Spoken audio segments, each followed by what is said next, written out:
kasi gustong gurgurin si Bangag, si Pangulong Bangag nila. So, pinagdudugtong-dugtong nila ang mga kasinungalingan, ang mga twisted information nila. Then, meron pa sila doon yung tungkol sa sinabi ni Inday, at yan nung si Inday, nung, I think that was 2024, yung right after na nag-resign siya as Secretary of Education. Tinanong siya ng mga reporters, pupunta ka ba sa State of the Nation address ni Bangag? Ang sagot ni Inday, hindi siya pupunta. Yun yung konteksto. Kasi sabi niya, parang I am a designated survivor. About that issue, kasi nga, yan ang pinag-uusapan doon na pilit na tinitwist ng mga julul. Alright? So yung mga nasa kongreso kanina, ngayon, actually ongoing pa, mga kababayan, malinaw pa sa sikat ng araw na nagsabuatan sila kasama itong si Matibag. Ang NBI Matibag na nakita nyo naman na nag-viral, you know, yung kanyang mga video na may hawak-hawak silang paldo-paldong pera, yung nagkumain sila sa restaurant, di ba, cash ang bit-bit nila na ito ay hindi niya masagot-sagot kung saan ba galing ang perang yon. Yun ba ay sa flood control dahil nasasangkot ang kanyang asawa at nalaman dun sa research dyan kay Lorraine Badoy na merong 1 billion worth na flood control din ang kanyang asawa. So what do you expect? Mga sindikato ang mga ito. Okay? Sindikato, ang gobyerno, ang kabuuan ng gobyerno ni Bangag ay sindikato.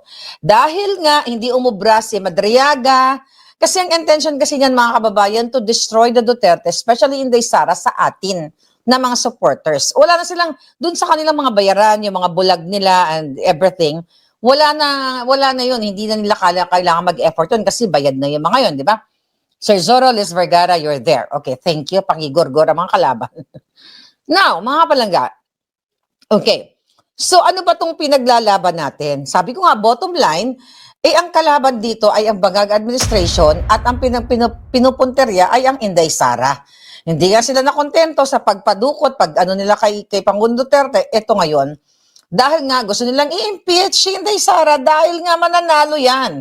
'Di ba? By hook or by in clean and honest election actually, mananalo si Inday Sara. So ginagawa ng mga Bangag, by hook or by crook, sinisira nila ang mga Duterte. Kasi makikita mo kanina, okay? Una, gusto nilang ginagaya nila yung panahon ni Erap, no, yung impeachment ni Erap na bubuksan ba yung envelope o wag natin buksan. So may ganung kaputahan ng mga jutang GNMS. Nakala nila pag hindi nila buksan ang term nila is green box, mahiwagang box na kung saan nilalaman daw nito ng box na mga tax documents ng pamilya ni Inday, siya at ang kanyang asawa. Kaya sabi ko kanina sa posting natin sa ating Facebook, kung di pa kayo nakakapalo sa Boldiakan, mga kababayan, pinost natin kanina na sige buksan nyo na. Buksan nyo na para madagdagan ang inyong kaso. Dahil ito ay harapan sa paglalabag ng batas. Ngayon, mga kababayan, so, ang simula ng kadyutahang hearing nila, bubuksan ba yung box? Kailangan buksan ang box kasi ito ay hinihingi ng taong bayan na kailangan bugyan ng box. Bakit naduwag kayo mayawa kayo? I think 30 plus ang nag-negative, ang 6 ang nag-affirm na okay, buksan natin ang box. Even Congressman Paulo Marcoleta encouraged them na sige, buksan niyo yung box. Basta alam nyo lang na ang inyong pananagutan kapag ginawa nyo yung mga ganyan, di ba? So yun, mga palangga. Now, okay, sa pangalawa, gusto nilang ipakita doon sa Committee of Injustice or Committee on Injustice, mga kababayan, na si Inday Sara ay nagkaroon ng threat, alam nyo na yan, sa kay Bangag, na gugurgurin si Bangag, si Zatanas at si Tambaloslos. Doon sa hearing nila kanina, ipinakita lang nila yung spliced video. Okay? Ano ba ibig sabihin ng spliced? I-define natin kasi dinefine nila doon pero tinitwist nila ang ibig sabihin ng spliced. Okay?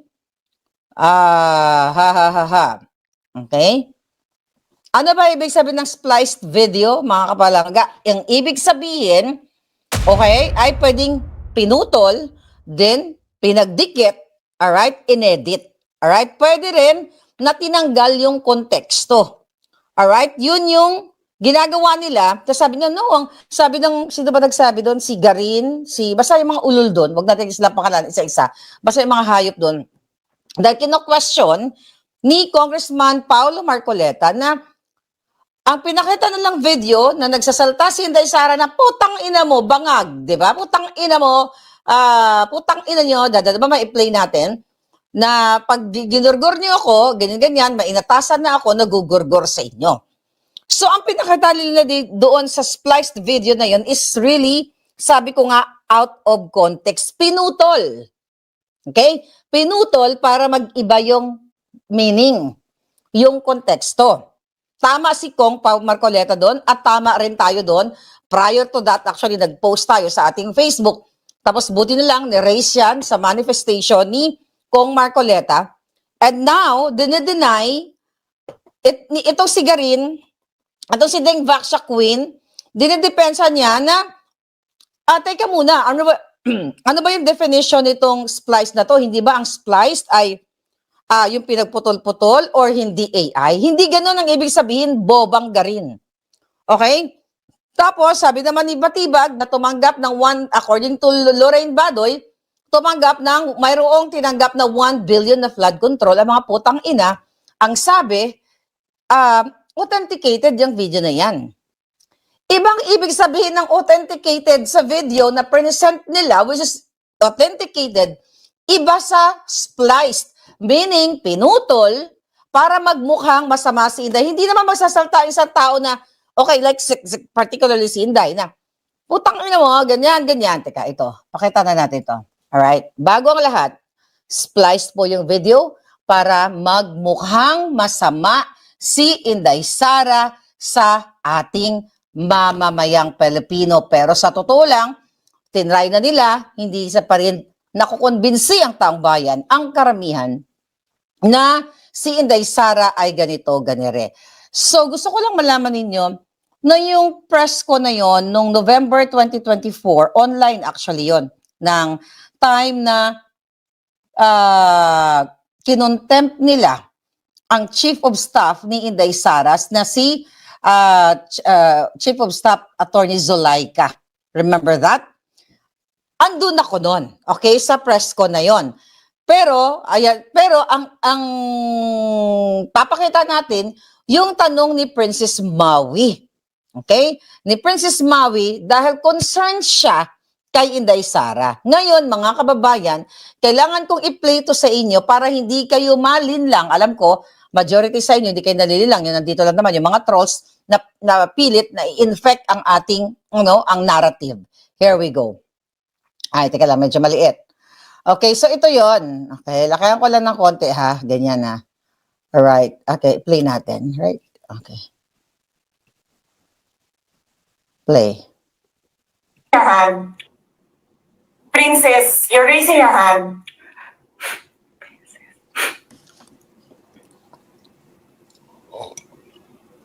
Princess, you're raising your hand. Hello? Naririnig po ba ako, Princess Maui? Yes. Oh, thank you. Good morning po, Madam Vice President. Thank you so much na po pala sa dala niyong opya nung hearing na pumunta kayo for PRRD. Kami yung nasa likod niyo po, yung tinawag nilang bastos kasi pumalak pa kami because of Congresswoman Cardema. Yan. Thank you, ma'am. Nakakain kami. Ako po'y natatakot kumain ng pagkain doon baka mamaya eh. Ma'am, mag-iingat po kayo. Nasa teritoryo kayo ng kalaban. Okay? Based sa boses ni Princess Maui, di ba, nagpasalamat siya dahil, during that time, yan yung inibita si PRRD sa hearing nga dyan, sa mga hayop na yan. Okay? Ng mga baletagang. So, ibig sabihin dito, si Maui ay concerned kay Inday Sara na mag-ingat po kayo kumain kasi po kami natatakot dyan. Kasi nga, walang tayong tiwala dito sa mga maleta gang na yan, mga sindikato. Listen. Okay lang dito sa kasi sila naman sila talaga yung bastos eh. You read what you saw. Sila talaga Yeah. Mag-ingat po kayo kasi sa dinami-rami po ng inyong mga pasabog ngayong gabi, Live yan. it seems like marami po talaga kayong alam about them, no? Dahil sa pagkakasama niyo sa kanila during the campaign and during the 2022 elections. Baka po mamaya kasi totoo yung mga naririnig namin or yung, I don't know if it's true, na meron daw silang Operation Romanovs and baka bala kayong ubusin. Okay, narinig nyo? Yan yung konteksto sa tanong. Na meron po kaming naririnig, okay, na baka ubusin kayo, meaning ubusin ang pamilyang Duterte. Okay? Kasi merong naririnig na o plan or Operation Romanov. Okay? I-define natin kung ano yung sinasabi ni Maui na O-Plan Romanov. Okay? Sa konteksto.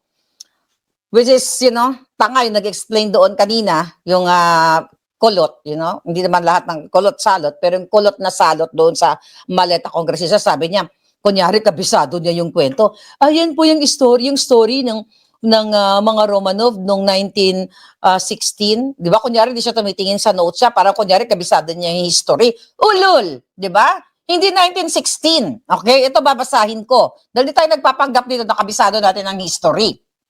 Ito, ang Romanov Dynasty na kung saan ang pinakahuling royal family sa Russia.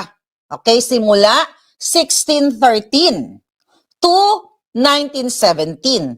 300 years. So, hindi 1900. Sino yon? Zamora yata pangalan nun yung kulot na yon. Okay, sino-sino itong mga pamilyang ito?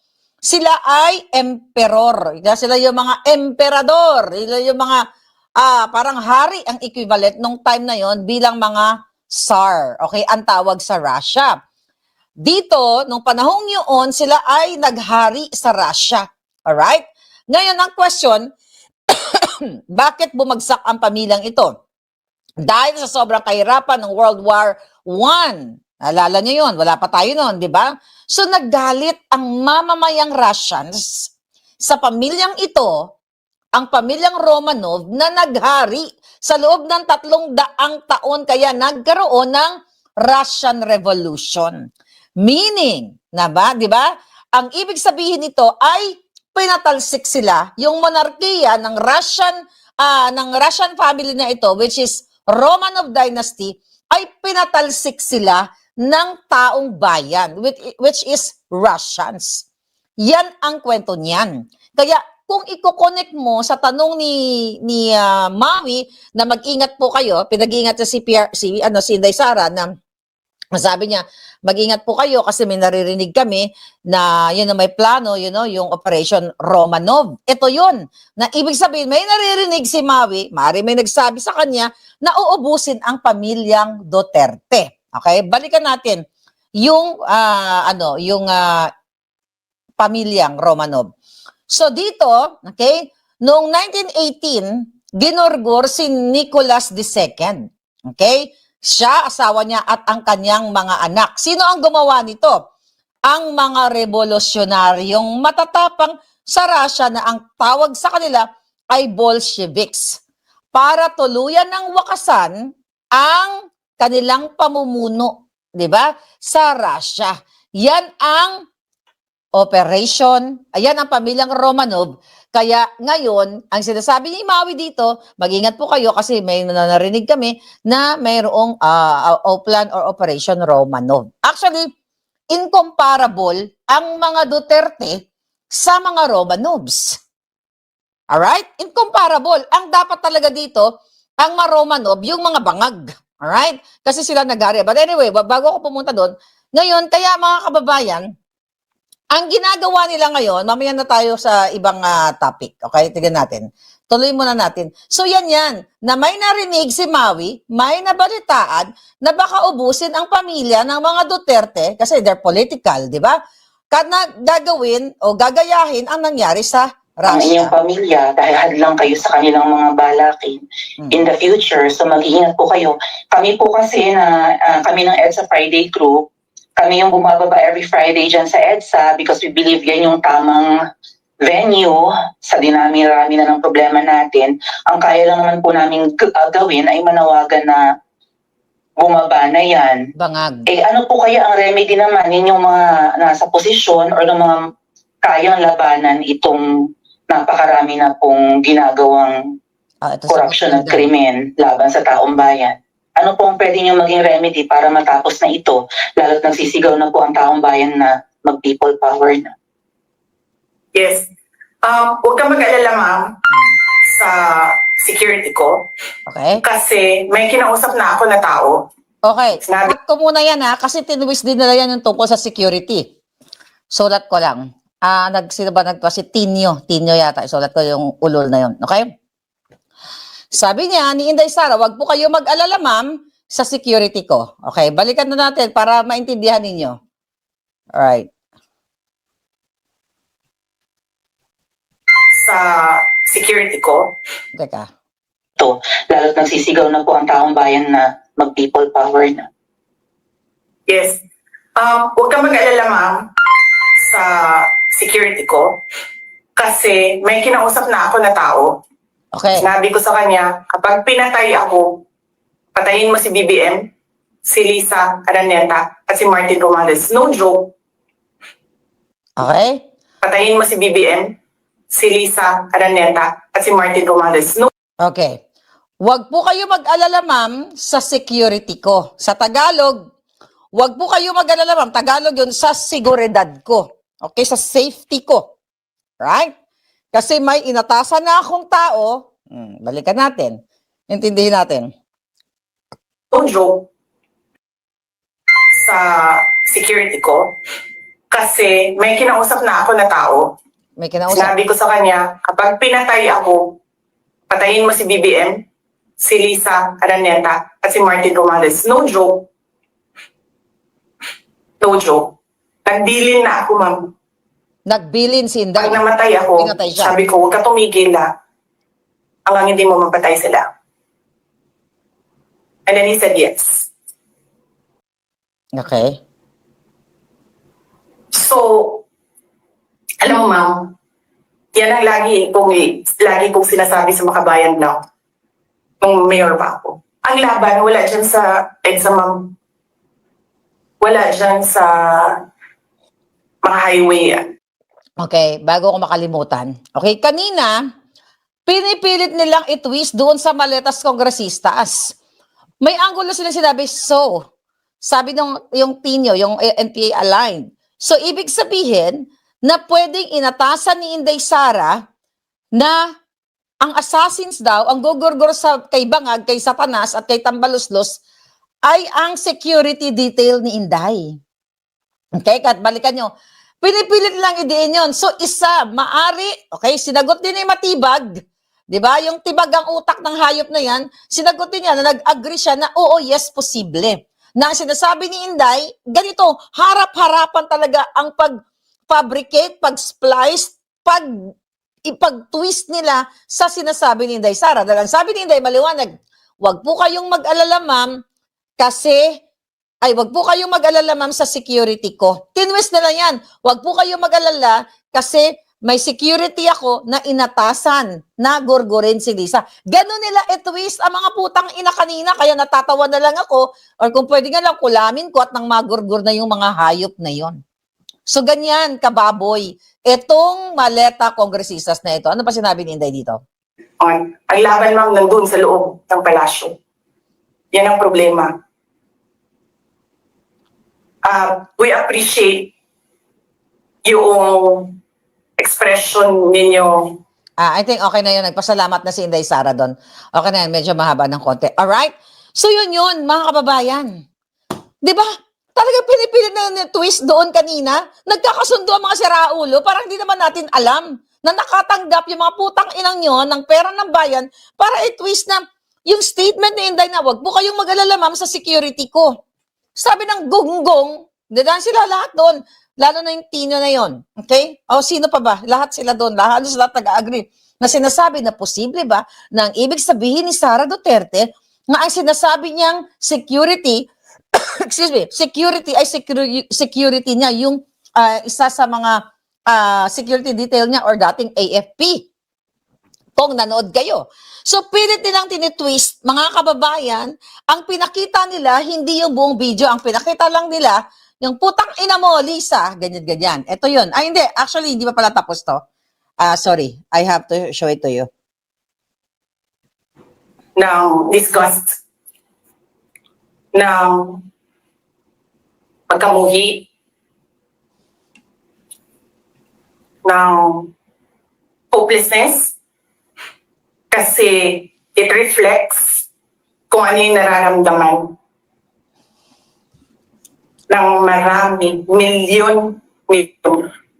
Alam ko yan, ma'am, kasi kahit saan ako pumunta, ako ang sinasabihan, binoto namin yan dahil sinabi mo, iboto namin.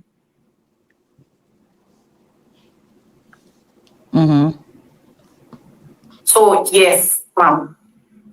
Maraming salamat sa ginagawa ninyo. Dahil sa ginagawa ninyo, I'm sure nakikita yan ang taong bayan and na-appreciate nila yan. Marami sa ating mga kababayan ang gusto sumali sa inyo. Pero sa sobrang hirap ng buhay ngayon, hindi nila maiwanan yung mga trabaho nila at hanap buhay nila para pumunta sa daan. Bakit sila naghihirap? Bakit? Dahil sa gobyerno. Di ba dapat yung gobyerno natin ang nagpapagaan ng buhay ng tao? Bakit ang gobyerno natin ang nagpapahirap lalo sa tao? Kasi gusto ba nila lagi na lang mahirap ang mga tao para madali mapasunod? May mga lugar kami sa Mindanao na ganyan ang mga politiko. Gusto nila mahirap lahat. E bahugan lang nila ang kwarta. Governor na sila, mayor na sila, congressman na sila. Hanapin niyo, ma'am, yung mga lugar na sobrang hirap sa Mindanao. Tingnan niyo anong gawain ng politiko. Pinapakain lang ng pera ang tao. Pinabastos yung kanilang pagkatao dahil wala silang pakialam. Yan din yung mga tao na gusto sumama sa inyo, na nakikiisa sa inyo, pero hindi nila maiwanan yung hanap buhay dahil sa pamilya. Padami yan. Okay. Okay, yun. Alright. So, yun. Okay? So, mga kapalangga, yung pinapakita doon, dali. Okay, wala na. Alright, good. Okay? So, doon pinapakita yung putol-putol, okay? O putol-putol or spliced video na sinasabi nila na, yeah, authenticated naman yan eh. Ganyan-ganyan. Yes, okay? Authenticated. Pero nasaan yung konteksto? Di ba? So, kasi gusto talaga nilang sirain si Inday Sara sa atin na mga supporters para makasakaling mauto nila tayo. Alright? Another issue, yung ina-highlight talaga nila, yung minumura ni Inday Sara si Nabangag, na putang ina nyo, ganyan. Di ba? Alam nyo na yun. Yun lang. Then also, yung ina-highlight nila na sinasabi ni Inday na, naku, parang gusto kong talagang tanggalin yung jolo ni Bangag. I think meron tayong pin-repair dito. Okay? Tungkol sa tanggalin yung jolo ni Bangag. Sinasabi nila kasi na sa mga statements ni Inday Sara, kailangan mapatunayan nila na kailangan ma-impeach si Inday Sara dahil ito'y inciting to sedition, high crime, di ba itong ginagawa ni Inday Sara. Here's another, ito. Ito lang yung ang pinakita lang nila yung tatanggalin yung jolo. This time. Okay, teka muna. Mr. President. Alam nyo naman, di ba, kung ano yung issue ng bakit sinabi ni Inday, naku, gusto ko talagang janggalin yung jolo niya. Okay? Kasi nga, merong isang PMA-er na graduate na nag-ask, iningi yung relo ni Bangag. Siguro mamahalin yung relo, galing sa pagnanakaw, kaya hindi talaga niya ibinigay dito sa PMA graduate na ito. Kasi nga, siguro itong PMA-er na ito, dahil nga ng panahon ni Pangulong Duterte, binigay ni Pangulong Duterte yung relo niya dito sa PMA graduate din yun, di ba? binigay. So iniisip siguro nitong itong graduate na ito dahil birthday din niya yata nung time na 'yon. Singin ko nga ito baka ibigay sa akin ng presidente, baka siguro ang tingin niya kay Bangag ay mabait. Kaso nga demonyo. Ito yung sinabi ni Inday.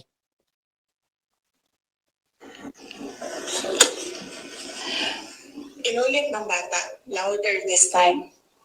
Mr. President, can I have your watch as a graduation gift? Nasagot niya. Why? Why will I give you my watch? Tang mo? Diba, tama ba yan? Kung presidente ka, ako, bigay ko na. Okay, hindi kahit hindi manghingi, bigay ko na as gift. Yan yung konteksto. Hindi lang basta-basta sinabi ni Inday Sara na, junggalin ko yung julo niya. Sakit na ako. Wasn't feeling very well. Andun lang ako, nakakatayo ako doon kasi may gamot ako. May sakit siya nun eh. Gusto ko tanggalin yung ulo niya ba? Alam niyo po kung ano ibig sabihin? Imagine myself. Gusto tanggalin yung julo ni Bangag. Okay? Kasi nga, unang-una, madamot. Ang dami nang ninanakaw. Yun na lang ang maibibigyan niyang konting saya sa graduate. Okay? Ngayon, mga kababayan, kaya siguro ang frustration ni Inday Sara, dahil ano bang klaseng presidenteng ito? Ano ba naman yun? 'Di ba? Ibigay mo yung relo, pero dahil nga madamot, magdanakaw nga, gusto nila, nakaw lang sila ng nakaw. Yan yun, mga kababayan. Right? So now, yun ang pinapakita nila na, ang Vice President gustong gurgurin si Bangag, si Pangulong Bangag nila. So, pinagdudugtong-dugtong nila ang mga kasinungalingan, ang mga twisted information nila. Then, meron pa sila doon yung tungkol sa sinabi ni Inday, at yan nung si Inday, I think that was 2024, yung right after na nag-resign siya as Secretary of Education. Tinanong siya ng mga reporters, pupunta ka ba sa State of the Nation address ni Bangag? Ang sagot ni Inday, hindi siya pupunta. Yun yung konteksto. Kasi sabi niya, parang I am a designated survivor. Alright? So, mga palangga, yan ngayon,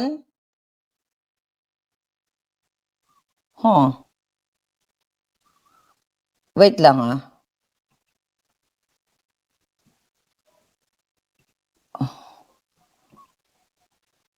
moderator? Who's moderator? Okay. Tignan na natin palangga, okay. Sige, I think that's okay. Yeah, so ngayon, pinutol-putol nila. Even yung kay Basti, okay, na sinasabi ni Basti kanina doon, na think of kay Bangag, kanina pala, yung mga previous video ni Basti. Okay? Na think of the Romanovs. Okay?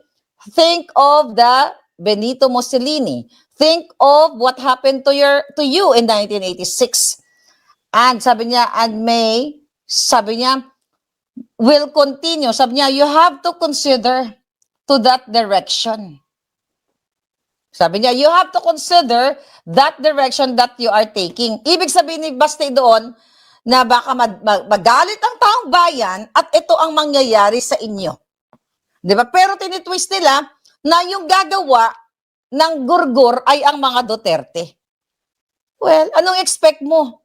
Talagang gusto nilang sirain, babuyin, o magpakalat ng kasinungalingan laban sa mga Duterte. Hindi umubra si Madriaga. Hindi umubra lahat ang kasinungalingan nila. Tapos eto na naman, mga kababayan. Alright? So yan yun. Teka, kuha lang tayo ng water. Okay? Okay lang tayo ng water. Alright. Ay, ito pala yun. Okay. Madyong ka lang. Okay. Mga hayop, di ba? So now, mga palangga, sinuha lola nyo. Okay? Okay. Now what? Tawat. Teka, isatin yung ating buhok. Baka, majogsak. Alright. Dapat buo talaga yung video na ipinakita nila. Sabi ni Skylar, kasi in-splice talaga nila yung video. Kasi yung intention nila, para nga magsinungaling sa taong bayan. Okay, galit na galit sila dahil hindi pumunta si Inday Sara, Pero si Inday Sara nandun sa isang event, 'di ba? Alam naman ni Inday Sara kung anong na talagang yung kanilang ano na 'yon, hearing diyan sa Maleta Kongresistas ano na 'yan, gang na 'yan or Committee on Injustice. Ay talagang sirain ang Inday Sara. Tapos pinapakita pa si Basti, yung pamilya ni Inday Sara. Ano ko ba si Inday Sara lang yung i-impeach ninyo? Bakit si Basti kasama lahat? So kinokonek-connect nila na niloloko kayo na ito yung mga Duterte, ito sila manggugurgor sila. But lahat yun ay spliced. Lahat ay kasinungalingan mga kababayan. Sila lahat ay nagkampi-kampi dahil sa ngalan ng maleta. Okay? Dahil yung mga putang inang yun, ang karamihan doon ay napangalanan ng 18 Marines. Mismo, ang chairman ng committee ay nasangkot ang kanyang asawa sa panggagahasa at inamin niya harap-harapan sa media na bilang isang abogado ay tinago niya yung kanyang asawa para hindi mahuli. So ano paniniwalaan mo sa mga ulol na ito, mga kababayan? Imagine niyo, pinipilit, ito pala yung Chua, okay? Yung representative Chua na mukha ring aso, na pinipilit nila na hindi spliced ang video. Di ba mga sinungaling? Ilalabas na, alam nyo, bakit ko alam to mga kaputahan nila? Ganito din ang ginawa ni Lisa Tanas sa akin. Yung mga statement ko, laban sa mga kalaban ng bayan, in-splice nila. Sinasabi nila dito sa Korte ng Amerika na ito sinabi ko, ba't dinidepensahan ko yung sarili ko? Through sa proper forum. Okay? Kaya alam ko kung sino ang author nito. Ang author nito, laban kay Inday Sara, walang iba, kundi ang Maleta Gang. Si Marcos Bangag, si Lisa Tanas, yung pamilyang yan sila kasama yung kanilang mga cabinet secretaries, yung kanilang mga trolls, yung mga computer expert nila na nakikinig, okay? Na inaatasan ni Lisa Tanas na i-record lahat itong ating mga video. Alright? So yan yun mga palangga. Alright? So ngayon, ang ginagawa nila talaga dito ay sirain si Inday Sara. Tapos si Sara, ayan, for the fourth time, tinawag na namin, ayaw magpakita, ganito, ganyan. Paano magpapakita? Ang sabi pa ni Dilimang Saba, sabi niya, kailangan irespeto ng Vice Presidente, halos lahat yung mga NPA rebuilding mga kaliwa, kailangan irespeto ng Vice Presidente ang Committee on Injustice. Yun daw ang nila, yung kanilang kongreso. Irespeto? Paano marirespeto, Dilima? Ang katulad mo, naga-chop ka lang sa joto. Paano marirespeto yung mga putang ina ninyo? Di ba yung mismong NBI, kahit ako di ako pupunta dyan sa mga hayop na yan, di ba? Na yung binubuo ng Committee on Injustice na yan, mga lumabag sa batas. Right? Nagtago ng rapist na asawa, nag-chop ng juto, nagbiga-biga, lahat na lang ng kaalputan ay nasa hayop na mga ito sa Maleta Kongresista. Tapos pinaulit-ulit pa nila. Okay? Yung video. Diba? Pinaulit-ulit nila yung video to destroy Inday Sara. Ulit sabi niya, Mr. Chair, pwede ba natin i-play ang video? Tapos ang alpot na garin, ang sabi niya, biglang, Sky NBI Director, pag sinabi ko bang, ipapapatay kita pareho lang ba ang yung weight? Anong kaputang inahang yan? Magbibigay ka lang naman ng example, garin, Deng Vaksha Queen, ay puro pa ka jotahan. Walang sense. Ang pangit, walang kontekstong tama, kundi panira lang. Alam namin na mga nanonood, kayong mga alpot kayong dyan, okay? Kayong mga kawatan, alright? Lahat kayo na tumanggap ng maleta na pinagtutulungan nyo ang mga Duterte, kaya andam lang kayo. Diba? Sana maging fruitful yung kaso sa inyong mga hayop kayo, yaan dyan sa inyong pagkikipagsabuatan sa AMLAC, sa Maleta Gang, sa Sindikatong Marcos Jr. Okay? Yang pamilyang yan. Kaya wala kayong ginawa, kundi magsinungaling. Diba? Sa inyong fake news king. Diba? Ang amo nyo, ang fake news king na si Bangag. alright, ang magnanakaw, yung hayop na yan, ng kidnapper na yan, darating talaga ang araw na magkakaroon ng Romanov moment sa Pilipinas kapag patuloy na ginagawa ng Marcos family, Marcos Araneta Romualdez, ang pagnanakaw sa pera ng bayan every single day. Baka dumating ang panahon, okay, na unahin, junugin ang jilat ni Liza Canas at ang juto ni Bangag dahil sa galit ng taong bayan sa pagnanakaw ninyo. Kung meron man nagplanong papatay, hindi ang mga Duterte, kundi ang Marcos Jr., ang Liza Canas, ang Bangag. Dahil ako mismo, pinagplanuhan nila o pinaplano pa nila akong ipapapatay ngayon. Dahil nag-hire sila ng assassins. Reported yan sa FBI. Inayos pa nila ang visa niyan, ang passport niyan. Dahil si Liza Canas at ang Marcos magaling mag-ayos, maggumawa ng mag-fraud ng mga pasaporte para makakidnap ng tao katulad sa Turkey extraction. Okay? Kaya yung ginagawa ngayon ng mga hayop na yan sa Maleta Committee, tawag na lang natin Maleta Committee or Committee on Injustice. Di ba? So, ina-highlight nila kasi gusto nilang sabihin sa atin na, ay, oo nga naman, si Sara Duterte talaga, excuse me, ganito, ganyan, ganun. Grabe. Di ba? Para tayo ay maniwala sa kanila. Pero hindi tayo maniniwala, mga kababayan, dahil itong kanilang mga kasinungalingan na sinasabi ni Dilima, nung gabing yun, nung conference nga ni Inday Sara, nung online conference, na nakita talaga natin ang tunay na Inday Sara. Oh, 'di ba? Kasi ang nakita lang nila, putang ina mo Bangag, putang ina mo Satanas, 'di ba? Putang ina mo Tambaluslos. Okay? Pag ginurgor niya ako, may inatasan na akong gugurgurin kayo. Yung mga ganon, 'di ba? Pero ayaw nila ipakita 'yun. Ayaw nila ipakita kung saan nagsimula ang sinasabi ni Inday Sara, mga kababayan, alright? Kung saan ang sinasabi ni Inday Sara kung bakit siya ganon. Nag-came up sa ganong statement dahil nga ay gusto rin siyang ipagurgur. Pinagbibintangan nila doon na, meron siyang 500 na mga security detail daw si Inday Sara, 500. Inong nasa dahig ako, di ba? Ako nga security niya, naalala niyo yun.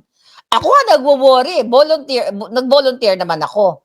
Okay? Ando doon ako sa likod. Nakita nyo yung picture at video ko. Wala. May security si Inday Sara. Ilan? Isa, dalawa. Not 500. Ako nga ang nag-aalala sa kanya na dapat ang Vice President, ngayon ako nakakita sa totoo lang ng Vice President na ganun lang kahit sa ibang bansa, dalawa lang ang nagbabantay sa kanya. Walang ganun ka makikita na Vice President na halos 2 tao lang nagbabantay sa kanya. Risky yung ginawa ni Inday. Pero ang kasinungalingan ng maleta kongresistas ng Committee on Injustice, may 500 daw na security details si Inday Sara at ito daw, isa daw sa mga securities doon, posible na yun ang inatasan ni Inday Sara. Okay?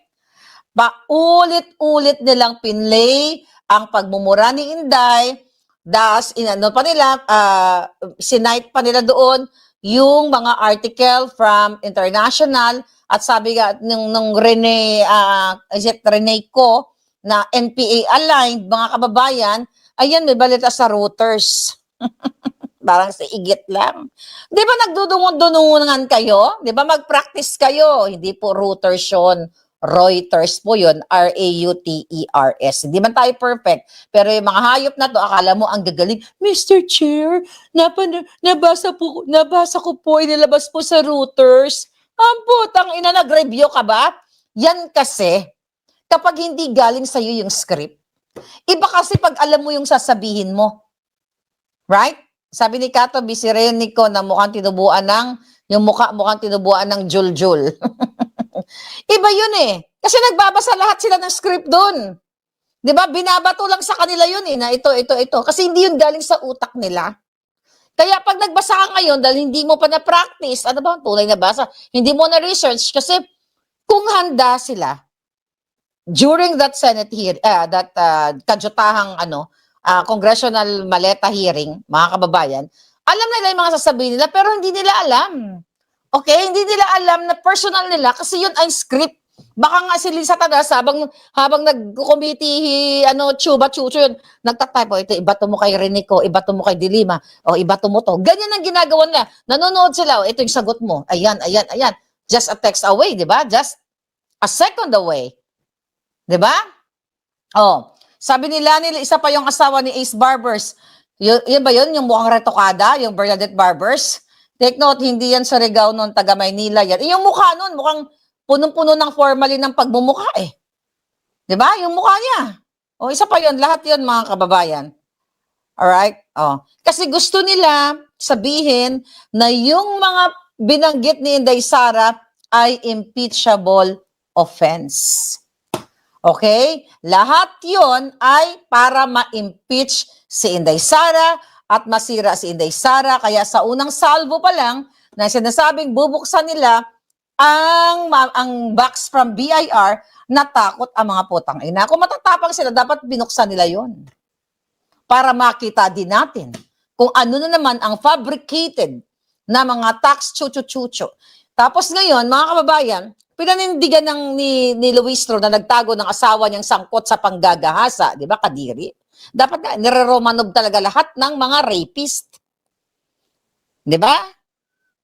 Yung mga rapist talaga dapat binibita yan. Not Romanov kasi hindi naman involved yung pamilya.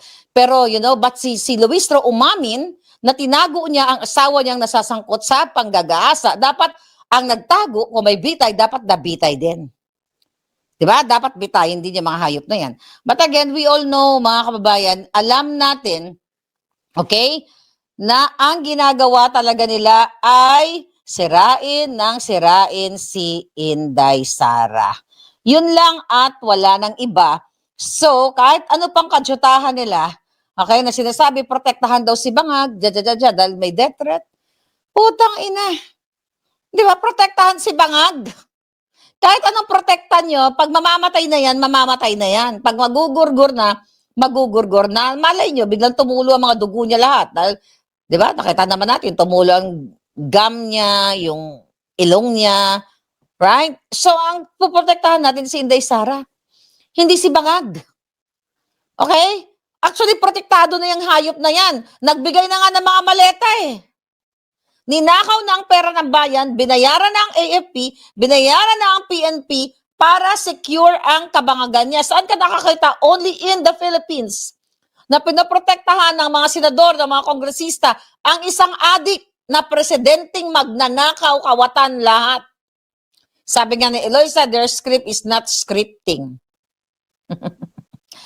Obvious. Okay, matatawakan. Sabi ko, waste of time naman ito papanoorin natin. Pero sige na lang, panoorin na lang natin kung ano yung mga kasinungalingan nila. Alright? So, ang sinasabi ni Matibag, na nakatanggap din ang pamilya niya, ang asawa niya ng 1 billion na flood control at nagsa-show off ng paldo-paldong pera sa restaurant.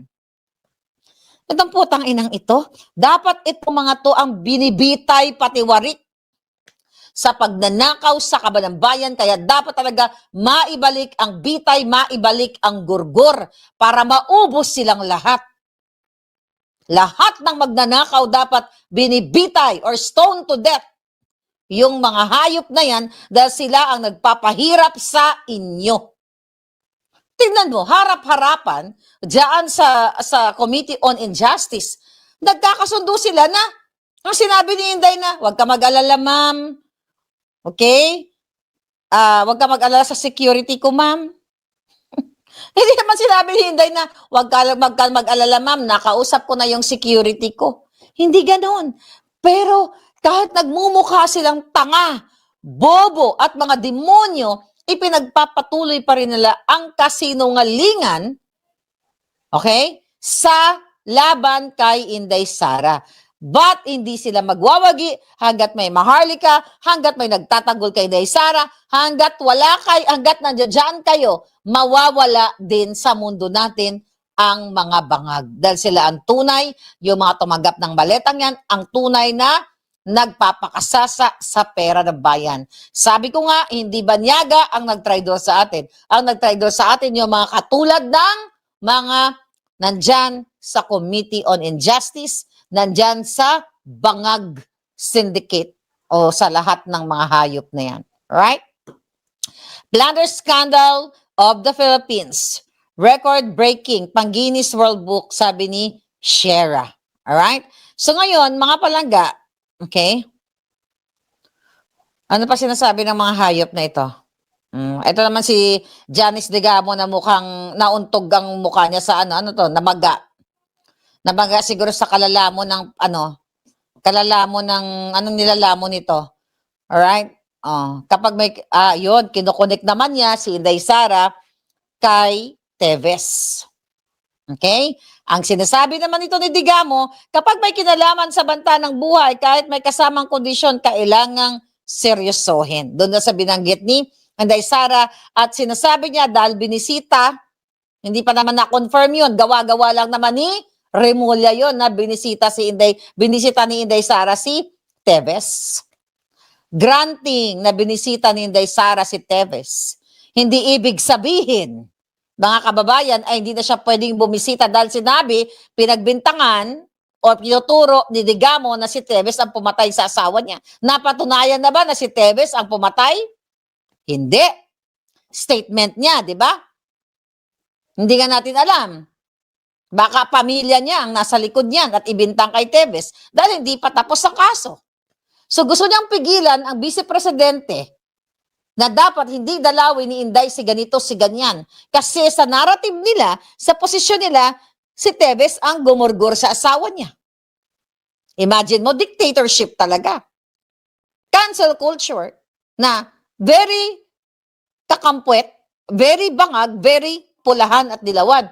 Na hindi kaya pupunta kasi wag mo bisitahin yan, hindi dapat binibisita ni Sara yan kasi yan ay suspect sa pagpatay. Napatunayan na ba? Like ako. Pinupuntahan ko si Harry Roque dahil kaibigan ko. Pinagbibintangan na si Harry ay human trafficker, si Harry ay ganito, si Harry ay ganyan. Diba? Tapos sabi na, bumupunan yan, ganyan-ganyan. Ang kaibigan niya, ganito, ganyan. Bakit ako maniniwala? Dahil ito'y gawa-gawa lang ng mga bangag. It's the same thing, itong si Digamo. Bakit kailangan niya, alright, na pigilan o sabihan, not really pigilan, na sabihin na yung pagpunta ni Inday Sara ay pagpanig sa isang, kriminal or manggugurgor. Hoy, Digamong alput. Yung itsura mo, tignan mo itsura mo. Okay?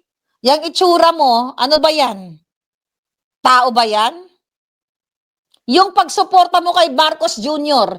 na nagpakidnap at si Lisa Tanas ng 2 menor de edad, ang paggurgor sa PSG, ang pagnanakaw sa mga flood control project, ang pagnanakaw sa Department of Agriculture, ang pagpapahirap sa lahat ng mga may sakit dahil ninanakaw nila ang pera sa DOH, sa PhilHealth, and lahat na alos. Yan, bakit mo sinusuportahan yung ganitong klaseng presidenteng bangag? Kayo lahat. Mga hayop kayo. Di ba? Puro botox daw si Digamo, sabi ni Rayson. Oo nga. Alright? Oo nga, no? Ang pangit. Tingnan mo, Digamo, ang pangit mo, oh. Kita mo yung mukha mo? Para kang, ng formalin. parang kang pinaliguan ng formalin. Tahimik na si Teves Digamo at General Bantag. Kumusta na kaya sila? O nga, no? Shera, kumusta ka si General Bantag? Isa pa yon, di ba?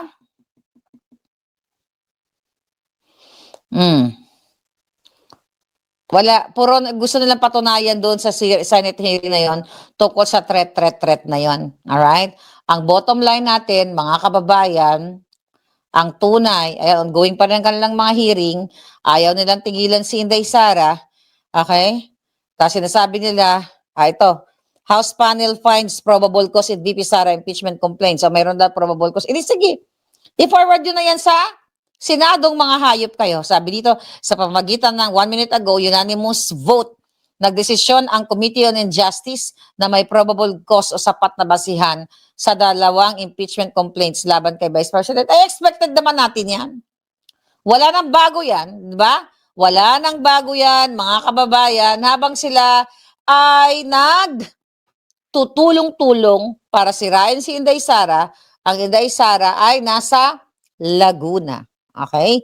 Nandoon si Inday Sara sa San Pedro, Laguna.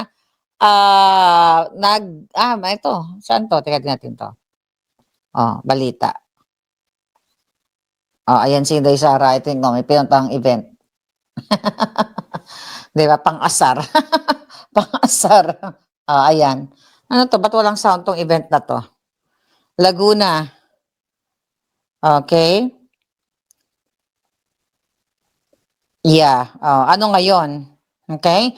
So bottom line, mga kababayan, ang laban natin ay laban sa sindikato. Yang sa Kongreso na yan, sa Senado na yan, sa mga kabinete ni Bangag, lahat yan ay sinungalngalan ng maleta. Okay? Ang pinaka-mastermind, wag nating kalimutan, ang sinabi ni Zaldico. Okay?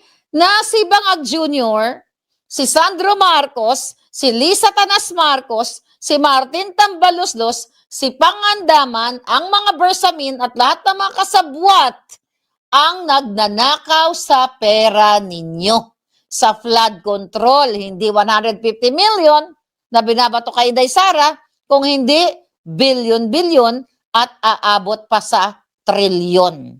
Okay? At ang tunay na mastermind sa kahirapan ninyo, pag nanakaw, hindi na sa flood control, ay again, si Marcos Jr., si Lisa Tanas, si Sandro Marcos, kaya deserve nila pag dumating ang tamang panahon, kapag nagalit na ang buong bayan, ang buong Pilipino, deserve nila ang maromanov. Sila ang deserve.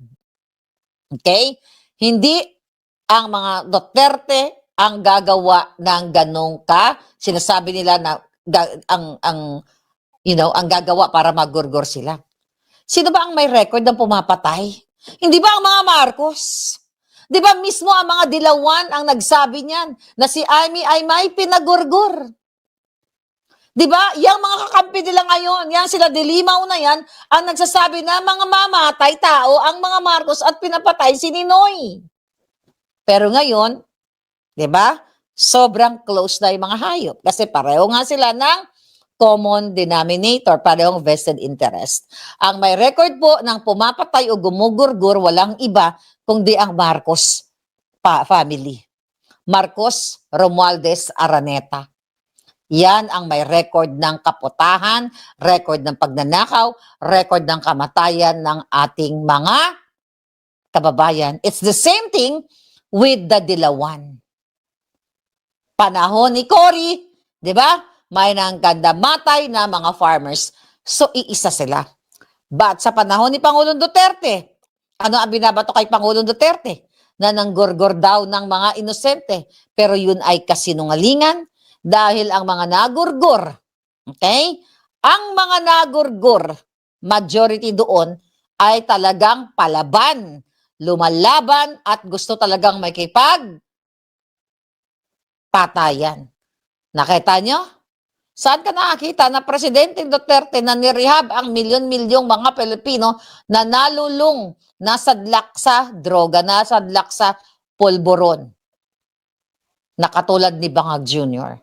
So kahit anong gawin pa ng maleta kongresistas ng Committee on Injustice, hindi kailanman magbabago ang ating puso na suportahan ang mga Duterte dahil nakita natin, na witness natin na even sa gitna ng pandemya, kayo ay nabuhay kahit papaano dyan sa kabila ng patay ang ekonomiya, patay ang turismo dahil walang pumapasok sa ating bayan. Pero sa panahon ni Bangag, patay kayo sa gutom. Patay kayo sa sakit dahil ninanakaw nila bawat segundo ang pera ng bayan. So, in conclusion, although sinasabi nila na may probable cause ang impeachment kay Inday Sara, hindi na po surprise yan. Alam na natin yan. Yes, ang dollar ay 61.54 na o 56 ba? 'Di ba? Alam na natin yan, darating talaga sa ganon. Ang importante, alam natin na naniniwala sa ginawa ng mga Duterte. na hindi sila ang tunay na magnanakaw kung hindi ang Marcos, Raneta, Romualdez at ang mga kasabwat dyan sa maletas kongresistas katulad ni mga Pimentel, Abante na may mga collection ng mamahaling kotse, lahat sila, barbers, halos lahat sila doon, mamahaling, ayan si Kimbo, buti na wala na yun, nalibing na yata yung hayop na yun. Lahat sila na nagpapakita ng mga mamahaling gamit, mamahaling mga collections, mamahaling bagay, sila ang tunay na salot sa lipunang ito. Kaya wag tayong titigil, hanggat tayo ay mahininga, ipaglaban natin ang ating bayan. At syempre, suportahan natin ang Inday Duterte dahil siya lang ang totoong may malasakit. The rest, mga kawatan. Kaya dahil dyan, I'll see you again later.